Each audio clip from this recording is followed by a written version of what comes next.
Party में इनका पदार्पण हुआ है। उम्मीद इस के साथ कि नौजवानों का रुझान झुकाव आने वाले समय, ऐसे समय जब राज्य परिवर्तन की गुहार कर रहा है, उस समय नेतृत्व अपने हाथ में थामने के लिए हज़ारों की तादाद में जो युवा सामने आ रहे हैं, ये जो हमारा प्रयास है उसको बल देगा और राज्य की अस्मिता जिसके लिए हम लोग लगातार काम कर रहे हैं, लगातार जिसके लिए हम चर्चाएं करते हैं, जिसके लिए पहल करते हैं, उसको निश्चित रूप से इन लोगों का आने से बल मिलेगा। राज्य को नया राज्यपाल मिल रहा है, क्या उम्मीद है?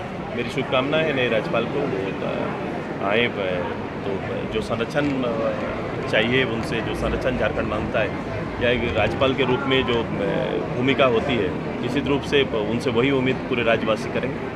कल से मानसून सत्र का रेगुलर रहेगा, कैसा रहेगा? सत्ताधारी को कैसे घेरेगा? मई का विदाई का समय है, मैं अंतिम कहा, ये अंतिम सत्र है, सरकार के अंतिम दर्शन होंगे और अब 5 दिन 7 दिन के लिए ये सेशन बुलाया गया है।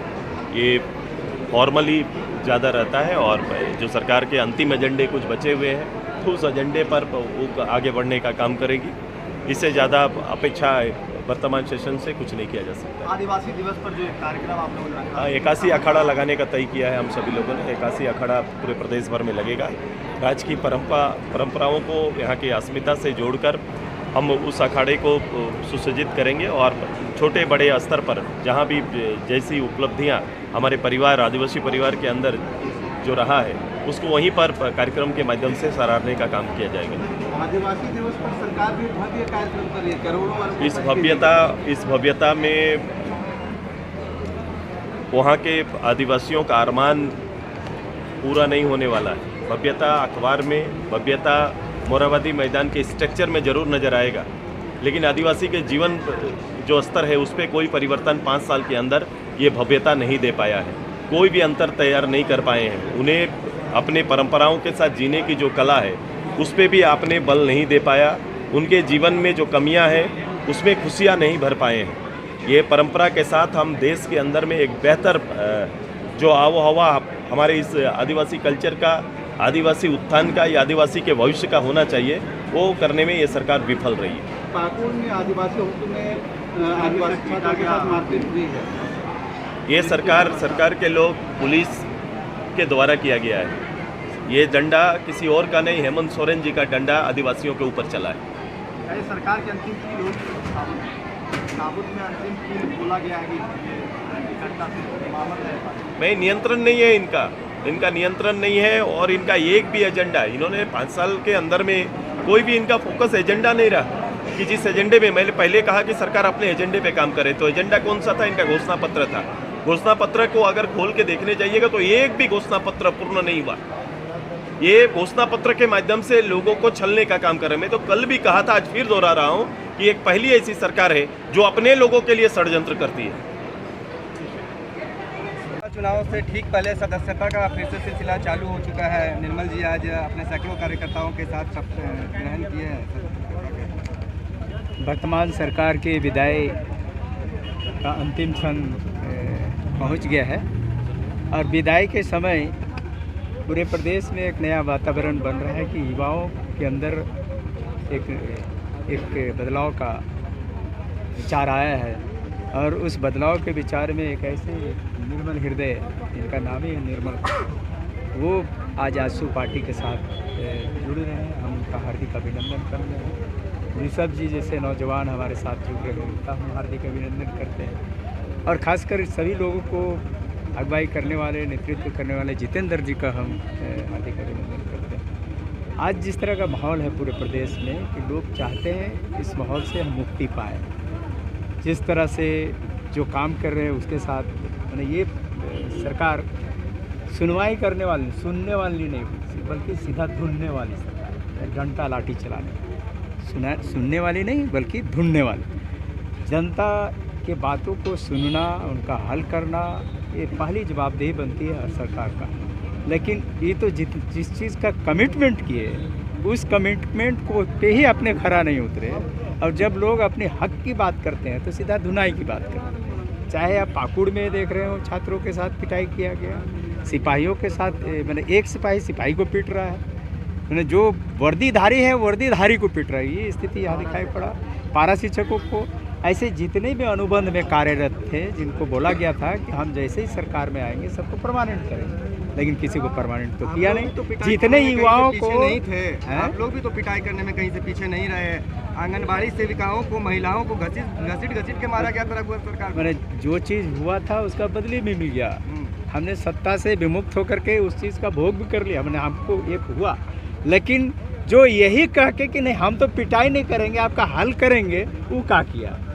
इसका मतलब ये है कि वर्तमान सरकार ने जो कमिटमेंट किया, जो बातें लोगों को सुनाई या जो आश्वासन दिया, उस दिशा में उन्हें खरा नहीं हुआ। चाहे स्थानीय नीति का बात हो, रोजगार का बात हो, नियोजन नीति का बात हो, कोई भी मुद्दा हल नहीं हुआ। अगर जो चीज़ हुआ यहाँ तो सिर्फ बालू का लुटाई हुआ, ज़मीन की लुटाई हुई, और कहें तो जितना अवैध धंधों को उसको एक संस्कार दे दिया। 24 साल से त्रस्त है जनता, ऐसा नहीं कि सिर्फ 4 साल से ही त्रस्त है। निश्चित तौर पर जिस उद्देश्य के साथ इस राज्य का गठन हुआ, वो उद्देश्य की दिशा में हम अभी भी नहीं बढ़ पाए हैं। तो निश्चित तौर पर हम कहेंगे कि युवा नेतृत्व को आगे आना चाहिए। युवाओं में जोश होता है, युवा बदलना चाहते हैं। नए नेतृत्व के साथ हम इस राज्य को नया गठन। एक और विधानसभा के अंतिम सत्र चल रही है और युवा लगातार आजसू ज्वाइन कर रहे हैं, इसे आप क्या कहना चाहते हैं? देखिए, मैंने पहले भी बोला है कि माननीय सुदेश कुमार महतो जी राज्य के एक युवा तेज तर्रार